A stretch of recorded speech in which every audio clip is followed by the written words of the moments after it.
सब्रवाल हमारे साथ जुड़ गए। ढेर सारी बातें हम संदीप के साथ करने के लिए वेट कर रहे थे। संदीप हमारे साथ आ चुके हैं। संदीप, आज का जो मामला है, अभी आधे घंटे पहले तक जब आप आए थे, एक बार मैं स्क्रीन को देख रहा लग रहा था 17,800 पक्का आज ही, जो अभी 2 हफ्ते पहले मैं छुट्टी पर जा रहा था उस दिन फ्राइडे को, दिल दहला देने वाली अच्छी खासी फॉल आई। बट आपका आपने कैसा देखा आज का मार्केट? क्या क्या चीजें डरा सकती हैं, चिंताएं क्या हैं बाजार के माइंड पे आपके हिसाब से? चिंताएं बहुत है, लेकिन मुझे लगता है चिंता ज्यादा करने की जरूरत नहीं है। तो मुझे लगता है कि इतनी ज्यादा चिंताएं हैं कि ये साल मार्केट के लिए ठीक रहेगा। क्या बात है, ये तो कॉन्ट्रा कॉल दे दिया आपने।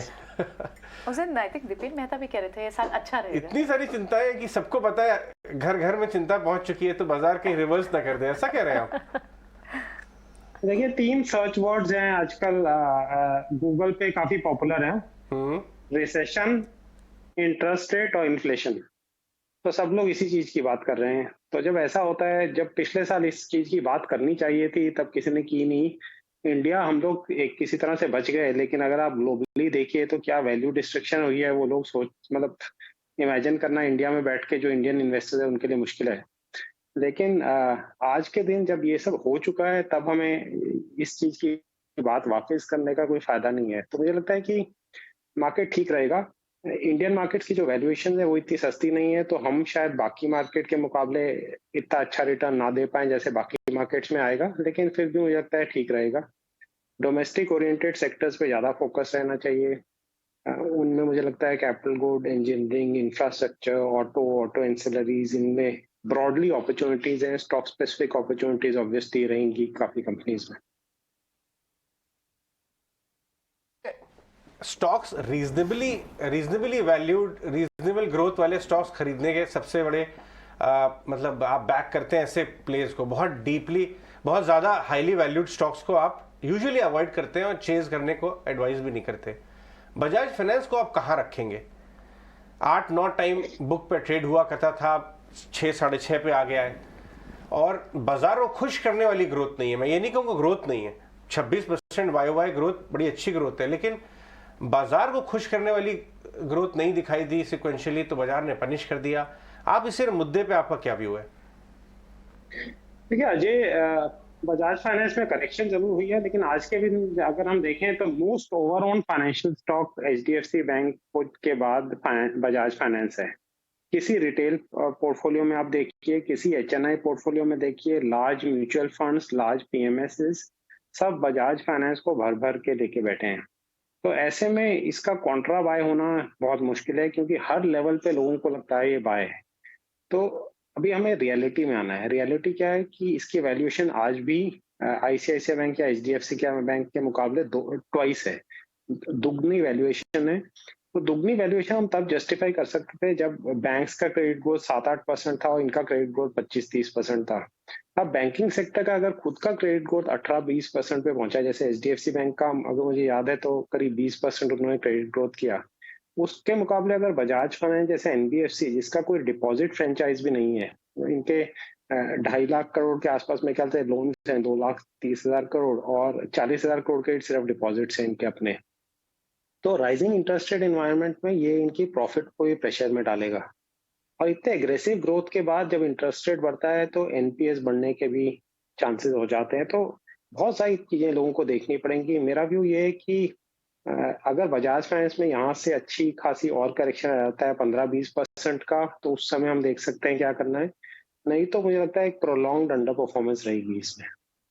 Good afternoon. क्या FMCG पर आपका भरोसा बनता है, क्योंकि डिफेंसिव्स के तौर पर आज तो आउट परफॉर्मेंस FMCG प्लेस की तरफ से आ रही है, जोरदार तेजी है, मार्जिन्स में भी सुधार की उम्मीदें हैं, साथ ही लागत का दबाव जो है लगातार FMCG स्पेस के लिए कम हो रहा है।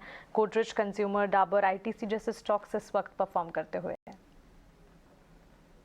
या जो आपने 3 नाम लिए, मुझे लगता है कि ये परफॉर्म करेंगे, क्योंकि ITC ऑब्वियसली ओन्ड स्टॉक है, ऐसा नहीं है कि अंडर ओन्ड स्टॉक है, लेकिन अभी भी वैल्यूएशंस में सस्ता है। डाबर, गोदरेज कंज्यूमर के मैनेजमेंट ने काफी पॉजिटिव कमेंट्री एक तरह से दी है काफी समय के बाद, और ये स्टॉक काफी ऊपर से नीचे गिरा हुआ है, करेक्शन इसमें काफी आई है, तो वैल्यूएशन वाइज भी ठीक लगता है। और डाबर का ज्यादा रूरल प्ले है, तो रूरल इकोनॉमी मुझे लगता है कि अर्बन इकोनॉमी से बेटर करेगी। तो डाबर में भी इस साल अच्छी परफॉर्मेंस हो सकती है। Right, good afternoon Sandeep. Insurance space को हम देख रहे हैं कि अच्छी खासी मूव दिखा रहा है, पर इंश्योरेंस स्पेस से जुड़े दूसरे जो प्लेटफॉर्म कंपनीज हैं जो जस्ट लाइक इंश्योरेंस और लेंडिंग बिजनेस में लाइक पीबी फिनटेक, ऐसे स्टॉक्स पर आपका क्या व्यू रहेगा? अगर इंश्योरेंस स्पेस, क्योंकि आज हम बात कर रहे थे उनसे तो उन्होंने कहा one of the best year for insurance space रह सकता है 2023।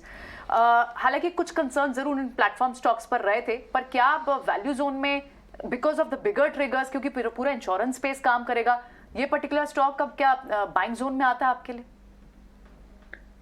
मुझे लगता नहीं है, क्योंकि वैल्यू जोन में स्टॉक तब आते हैं जब कोई प्रॉफिट होता है। जब प्रॉफिट ही नहीं है तो वैल्यू क्या? तो उस हिसाब से जस्ट बिकॉज हम हिस्टोरिकल प्राइस से कंपेयर करते हैं कि 1000 रुपए का स्टॉक 400 हो गया इसलिए सस्ता है, ये जरूरी नहीं है। अगर कंपनी की परफॉर्मेंस नहीं इम्प्रूव हो तो हो सकता है कि 400 भी महंगा हो। लेकिन इंश्योरेंस, क्योंकि आपने बात की, इंश्योरेंस कंपनी से काफी उम्मीद थी। उन्होंने पिछले 1-2 साल में काफी अंडर परफॉर्म किया है, तो मुझे लगता है कि यहाँ से इस साल इंश्योरेंस कंपनीज अच्छा कर सकती हैं बल्कि। एक आखिरी सवाल संदीप, टायर स्टॉक्स में अचानक जैसे न्यू फाउंड लव हो गया बाजार का, और शायद कुछ वो टायर मैन्युफैक्चर एसोसिएशन की कमेंट्री कल शाम को आई, कुछ क्रूड गिरने का। आपको ये एरिया कैसा लगता है? पसंद है क्या आपको टायर स्टॉक्स वैल्यूएशन वगैरह पे ग्रोथ देखते हुए? जी, टायर स्टॉक्स पर हमारी काफी बातचीत पहले भी हुई है, लेकिन ये हम होल्ड करते हैं। अपोलो टायर्स में हमारी काफी बड़ी होल्डिंग है और मुझे लगता है कि टायर स्पेस के लिए काफी चीजें अच्छा कर रही हैं। एक तो रॉ मटेरियल प्राइसेस काफी क्रैश किए हैं।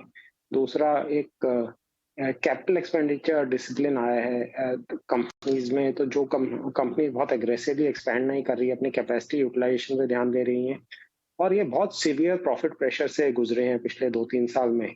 मुझे लगता है कि यहाँ से रिकवरी अच्छी होगी। तो सबका अपना चॉइस है। 4-5 कंपनीज हैं, अपोलो टायर्स है, C8 है, MRF है, बालकृष्णा है, JK टायर्स है, तो सबको अपने चॉइस है क्या लेना चाहे, लेकिन ओवरऑल स्पेस पे आउटलुक पॉजिटिव है। संदीप, शुक्रिया आपका हमारे साथ जुड़ने के लिए और बाजार पर इस वक्त अपना नजरिया हमारे साथ शेयर करने के लिए। तो टायर